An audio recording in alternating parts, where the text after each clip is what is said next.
going to, the one thing I'm going to do that isn't mine, I'm going to sing a song that was, the melody is written by my brother, and it's a medieval lullaby for Christmas. So.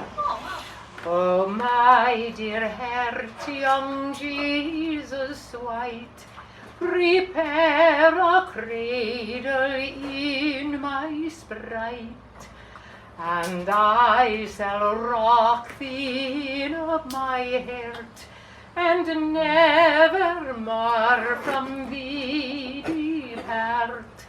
And I shall praise thee evermore with songs sweet unto thy glory.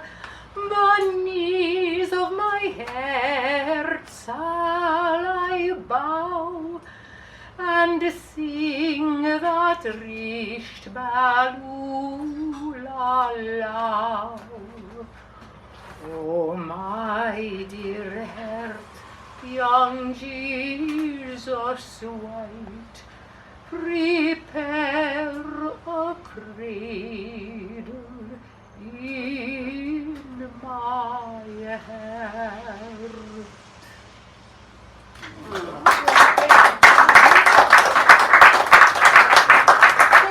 Thank you.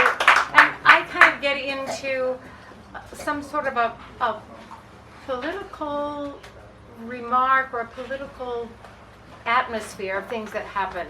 And I was delighted, I don't know if you remember Scott Warren, who took in the Sonora Desert, in Arizona, he took bottles and left them out there, and he made a shack so that the people could be helped. And first of all, he got picked up and cited for littering, and then they decided it was a felony and put him in prison. He has been acquitted, and what is really interesting, this was not his defense, but he wound up being acquitted on a broad scale freedom of religion.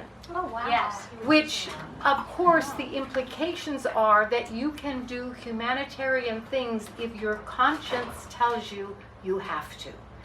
Very, very interesting ruling that came down from the jury. It was a jury trial and from the judge.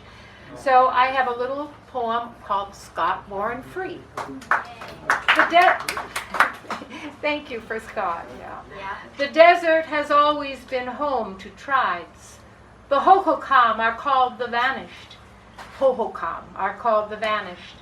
Tribes still roam the desert, divided now by a wall through which only dogs can travel. Migrants trek the desert, dying as they walk towards freedom, walking over Odam lands, divided by a wall, intercepted by border guards, or dying of exhaustion and thirst, burnt and blistered by sun and sand. Scott Warren, geologist, traveled to the desert to learn its secrets, found fellow humans dying, left water for them, built a shelter for them to rest, was sent to prison, faced trial for 18 months, today exonerated for believing that we must protect, that we must help, that we cannot simply let people die in the desert.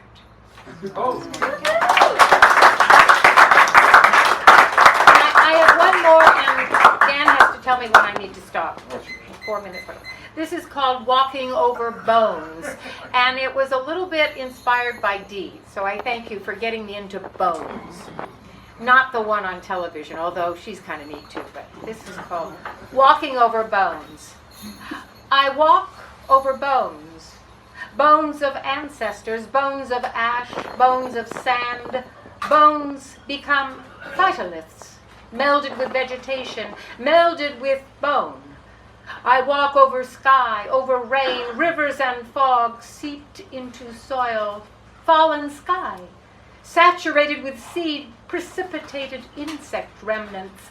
I walk over air, bubbling into earth from sky, melded with bones. I walk over fire, over birth of land, over heat and lava, spilled magnum, torrents of fire.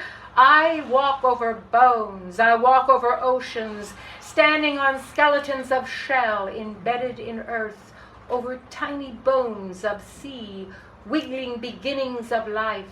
I walk over stars flung from a sky, splintered with minerals, pummeled by God's axe, becoming bone. I walk over bones.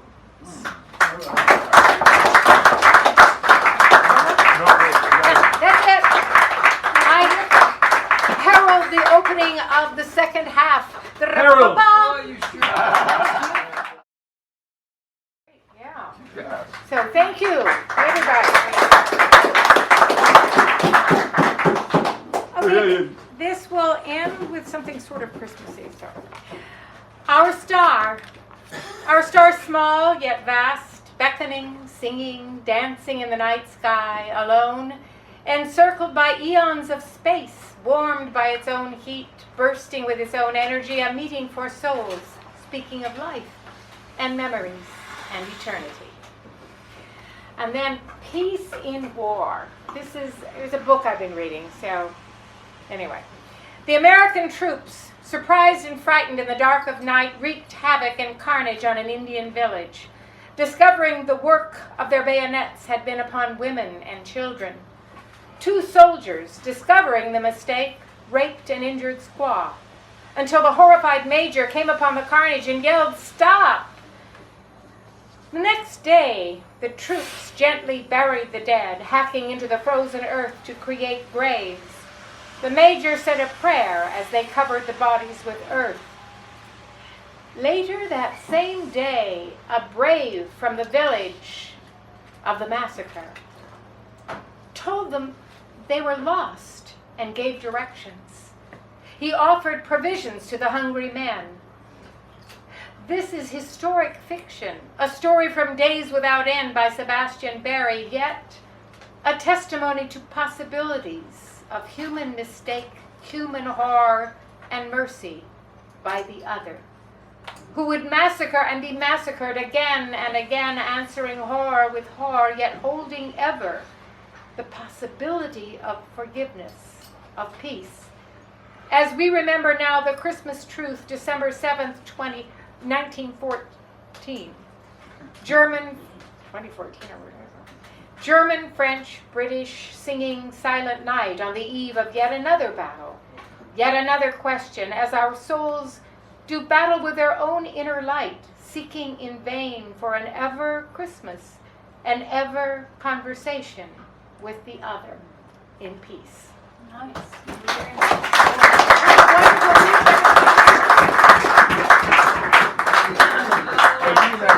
And here come the prizes. Whoa. Whoa. The name of it.